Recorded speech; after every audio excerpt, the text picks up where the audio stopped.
po si Father Hans Magdurulang, na parang ngayon ko lang bigla naisip na bago ako na-aksidente, binala ko ng lumabas. Parang St. Paul yun. It's really like a St. Paul experience. Na, kasi ang hirap, hindi ko na kaya. Okay. Ang hirap dito, ang tatalino ng mga klase ko. Ako siguro lagi na lang best in ganito. Saka most behaved, most punctual, siguro lang yung ganito. Ay mga klase ko, private school talaga. Okay. Di sa minamalit ko yung aking pinag-aralan. Ako yung proud na Quirinian, Elpidio Quirino High School.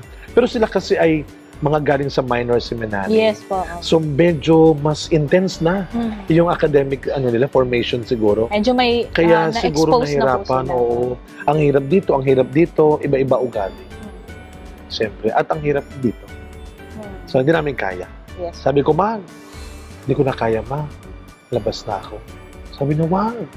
Sabi ko, nung papasok ako, ayaw mo. Lalabas na ako, ayaw mo na naman. Siya na po yung pumipigil sa inyo. Ano ba gusto mo? Sabi, kaya mo yan. And then, magdasal ka, sabi niya. Tapos binigyan niya ako ng frame. Wooden frame. Ang nakalagay doon, you are down, but you are not yet done. Since then, I always have that as my guiding principle then. Many times, in the seminary and now as a priest, bumagsak ako talaga. And maybe binagsak ako ng pagkakamali ko, pagkakasakit ko, problema ko, ng mga worries ko. And maybe some people really put me down. And us. Pero maganda yung frame na yun eh. Binagsak tayo pero hindi tayo nawasak. Many times, pababagsakin ka ng maraming bagay at tao.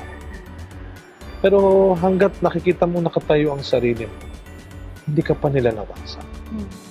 So simula nun, lagi kong binabalikan yun. Hanggang ngayon nasa akin pa yung frame na yun. You are down, but you are not yet done. Kaya pag medyo dumarating at dinadalaw ako ng mga pagkakataong parang susuko na, aayaw ka na ulit sa isang assignment, sa isang task, sa isang situation, I always look back dun sa pagkakataong binigay yun ng parents ko.